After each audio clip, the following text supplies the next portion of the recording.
Columbina is finally coming in version 6.3. She is hands down the best lunar reaction support in the game. Super versatile and truly reshaping the top of the meta by buffing the Nod-Krai teams to deal the highest damage in the game. In this guide, we'll cover her talents and rotations, best weapons, artifacts, teams and constellations, and see just how much she elevates the lunar reaction teams, while reshaping the meta for both new and old players. Hello, welcome to Genshin Filter, your quick guide for everything Genshin.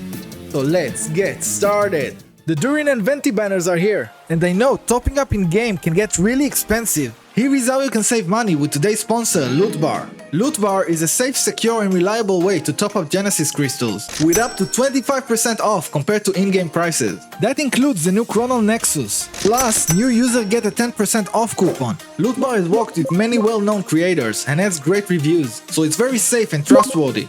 The process is super simple. Choose the deal you want, enter your UID and server, and you are done. It's 100% safe and delivered just under 30 minutes. And yes, PlayStation and Xbox players can use it too. Loot Bar also supports other games like Honkai Star Rail and Withering Waves, so hit the link in the description or pin comment to try it yourself and start saving. And thank you Loot Bar for sponsoring this video. I would like to start with covering her Lunar Passive she gets. Similar to all the other 5-star Nod-Krai units, this passive will enable all lunar reactions just by having Columbina on the team. The reactions are Lunar Charged, Lunar Bloom, and the new Lunar Crystallize, also being introduced in version 6.3 alongside the new Geo characters Zibai and Illuga, who are all about the Lunar Crystallize reaction, which can only trigger when combining Geo with Hydro, and it will create Geo-lunar wards that deal Geo damage. I will dive deeper into how the reaction works in my complete Zibai guide coming up next, so if that's something you want to see, then make sure to subscribe to not miss it. Getting back to Columbina's Lunar Passive, in addition to enabling these reactions, Columbina will also buff them based on her HP, up to 7% lunar reaction damage when Columbina reaches 35,000 HP. By giving her this ability to enable the reactions herself, this already makes her extremely versatile and free to play, not being tied to any 5-star, like the case we had with Mavuika, which we will see when we get to the team section. Columbina is the Lunar Archon of Nod-Krai. She is a 5-star Hydro Catalyst who ascends with crit rate, and her main playstyle is as a Hydro off-field sub-DPS, whose entire kit is built around dealing and buffing up the damage of lunar reactions for the team and herself, while also giving those reactions special properties, very similar to how Nahida's kit works for Dendro reactions. Her normal and charge attacks deal basic Hydro-infused hits like all Catalyst users do, but if you have at least one Verdant Dew, her charge attacks will consume it to give her a stamina-free enhanced charge attack that deals AoE Lunar Bloom damage hits. The hits are reportedly weaker than Nefer's, but they open another playstyle for her as a solid Lunar Bloom or Hyperbloom on fielder, or even just to throw in a charge attack here and there when played as a support. Her elemental skill follows the active character and deals continuous AoE Hydro damage to nearby enemies based on her HP. The hits occur every 2 seconds and last for 25 seconds with a 17-second cooldown, which is a great uptime. Additionally, when nearby party members trigger a lunar reaction or deal lunar reaction damage, Columbina gains 20 gravity every 2 seconds. It can reach up to a max of 60 gravity. Then the gravity will be consumed to trigger tidal interference based on the most accumulated lunar reaction type.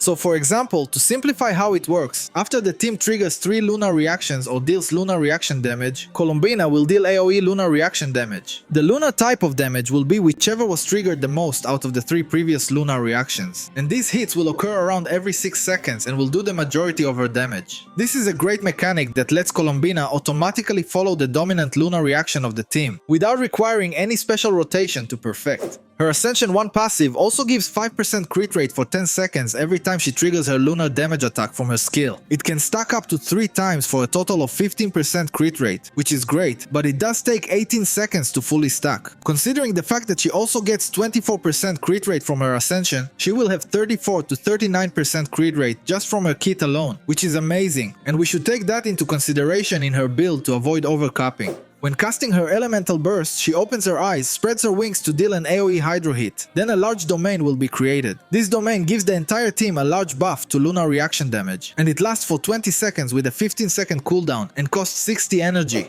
Her Ascension 4 passive gives special properties to each lunar reaction triggered inside her burst. For Lunar Charged, the Storm Cloud attack hits every 1.5 seconds instead of every 2 seconds, which should increase the team's damage a lot in some scenarios. For Lunar Bloom, the Verdant Dew cap increases from 3 to 6. These extra 3 Verdant Dews are special ones and are generated simultaneously with the normal ones. When consuming Verdant Dews, the special ones are always consumed first, which gives amazing quality of life to Lunar Bloom teams. For Lunar Crystallize, you get a 33% chance to deal 2 instances of Geo hits instead of 1, which is a great buff. Her Overworld passive revives a fallen teammate while in Nod-Krai every 100 seconds, and she also has the Lauma passive where the creatures in Nod-Krai interact with her. For talent priority, you want to focus on both her skill and burst pretty evenly, with her skill being slightly above her burst, then raise her normal and charge attacks if you plan to throw in charge attacks here and there, or if you plan to use her as an on-fielder, you should give it more priority.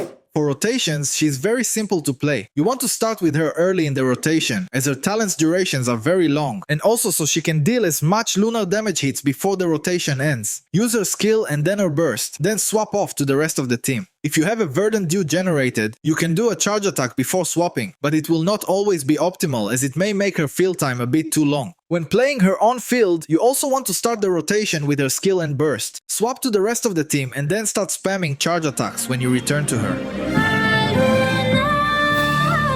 Her signature weapon Nocturne of the Hidden Veil is her best in slot, and I must add that it just looks stunning. It gives low base attack and 88% crit damage. Its effect, when triggering a lunar reaction or dealing lunar damage, will restore 12 energy every 18 seconds, and for 12 seconds gives up to 24% max HP and 60% crit damage to lunar reactions for a massive total of 148% crit damage, which is amazing, and will probably be a new best in slot, if not second best option for any Catalyst carry playing in a lunar reaction team.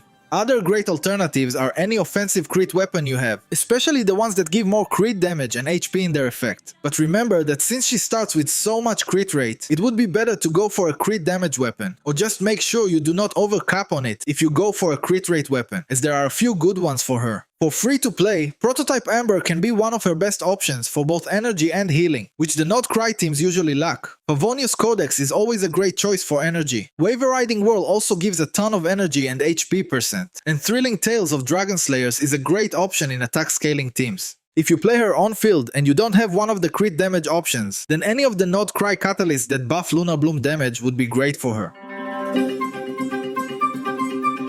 In version 6.3, we are also getting a new artifact domain, with sets for Columbina and the Hexarray characters. The 2-piece gives 80 EM, and the 4-piece gives 20% lunar reaction damage when off-field, and an additional 40% lunar reaction damage when the moon sign is at Ascendant Gleam, for a total of 60% lunar reaction damage, which is great as the majority of her damage does seem to come from the lunar damage she does with her skill. Keep in mind that Columbina is a direct replacement to Aino in every team, and so if Columbina is on the new artifact set, you will need to find a new holder for the Silken Moon Serenade set.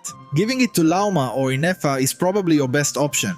Other good options are Silken Moon Serenade. Tenacity of the Millilith should also be a solid option, and 2-piece of HP or ER can also be good if you do not have the alternatives. And if you plan to use her on field, Night of the Skies Unveiling is the best option, but then you would need to look out for any other crit rate stats, as they for sure will make her overcap on crit rate. For the main stats on the Sands, go with HP or ER, depending on your weapon. Around 180 ER should be a good spot to be. On the Goblet, go with HP, and on the Circlet, go with crit damage or crit rate. As we said, she gets a lot of crit rate on her own, so you would probably prefer crit damage. For substats, make sure you have enough ER to burst consistently. Then try reaching 35,000 HP to max her lunar reaction buff. Then go for crit damage and crit rate unless you are already overcapping, and Elemental Mastery can also be nice.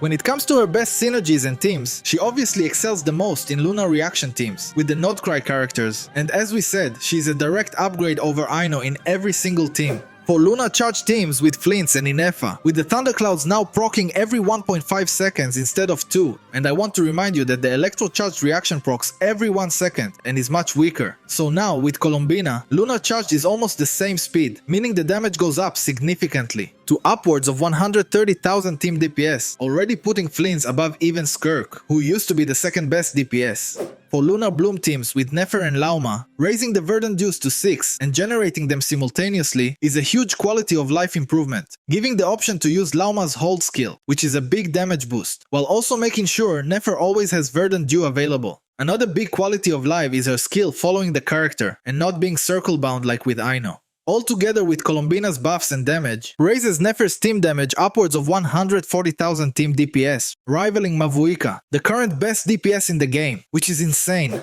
As for Lunar Crystallize with Zibai and Illuga, which focuses only on Hydro and Geo characters to give better buffs, Columbina will be the best support, and at the moment look to take Zibai to the same height as Nefer's team, to be another top tier DPS. You can also play Columbina as an on-field main DPS, thanks to her enhanced charge attacks doing Lunar Bloom damage in Bloom teams with Nilou, or in a Hyperbloom team which should give the best results. Matching her up with Lauma and Ineffa creates such a strong Hyperbloom core that also deals very high Lunar damage that almost any character you place in the last slot, as long as they do not interfere with the reactions, will work both as an on or off fielder, and the team should still do very impressive damage. But it is better that this last slot is not from Nod-Krai, so you can get the Ascended Gleam buff. Neuvillette is probably the best user of this core, giving him yet another great team buff, as if he did not already have enough. Even using Columbina with just Lauma or Columbina with Ineffa should give a very strong base for a solid team, like with Arlecchino Overvape, which should be even stronger now. And thanks to her getting the Lunar Passive to enable Lunar reactions herself, it lets you use free-to-play teams with new or old units to create even better teams than before, given that the Lunar reactions are overall just better than their old variations. But even if you do not try to focus on the Lunar reactions, she can still be a very solid Hydro option in any team that needs it. Now let's quickly break down her constellations to see if they are worth investing in compared to her signature. C1 deals Lunar damage when casting her skill. When the team is in Ascended Gleam, it gives extra properties based on the Lunar damage type. If Lunar Charged, it recovers 6 energy for the active character. If Lunar Bloom, it gives interruption resistance. And if Lunar Crystallize, it creates a shield. C2 accumulates gravity every 1.3 seconds instead of 2 and gives her 30% HP. When the team is in Ascended Gleam, it gives extra properties based on the Lunar damage type that scale from her HP. If Lunar Charged, it grants the active character attack. If Lunar Bloom, it grants Elemental Mastery. And if Lunar Crystallize, it grants defense. C3 gives extra skill levels, which is a nice damage boost. C4 restores 4 energy and increase the skill Lunar reaction damage when it activates based on her HP, as well as give team Lunar Charge damage increase. C5 raises her burst levels, which gives more Lunar reaction damage buff. And C6 for 8 seconds after triggering a Lunar reaction inside her burst gives 80% crit damage to that Lunar damage type. In addition to all that, each constellation also gives 3% Lunar reaction damage to the team. She is already one of the best units in the game at C0, but if you want to invest in her, I believe her C1 will give better value, as it buffs the whole team, while her signature only buffs her. But if you plan to play her on field, since at that point she will deal the majority of the team's damage, then R1 can be a better choice, as it is a very powerful weapon. And if you plan on reaching C2, it's one of the highest damage increases in the game, so it's definitely the best choice. Columbina is hands down the best Lunar reaction support, being pretty much a must pull for anyone invested in Lunar reaction teams, dramatically increasing the Nod-Krai carry's damage and quality of life to be the strongest units in the game. Though the way they balanced her is by making her broken only in her specific niche, so when it comes to non-Lunar teams, it seems she will just be a solid option and not game breaking, still giving space for the other Hydro units to have their impact in the meta. When it comes to her effect on the game, as we said, she really pushes the Nod-Krai carries to the absolute top of the meta, rivaling even Mavuika's damage, which was already way too strong, to the point it actually hurts the balance of the game. Given that it was only her and Skirk at that level, the game could still have stayed somewhat balanced. But now this level of damage is starting to become the norm, and that will dramatically hurt the value of the old characters, as they just won't be able to keep up anymore. But I guess it's a sign that the Hexery characters buff is just the beginning, which makes things very interesting. So, if you are in any way invested into Lunar reaction teams, I think you should highly consider grabbing yourself a Columbina, given the amount of damage and comfort she provides to those teams. But if you don't have any of the Nod-Krai units, then her value really drops and it might be better to skip. Unless you really like her design, as it is extremely beautiful. And even then, I'm sure you'd still find a place to slot her in your teams. And that's a wrap. If this video helped you in any way, consider giving it a like and subscribe for more fielder guides. Thank you so much for watching, and I'll see you next time. Cheers!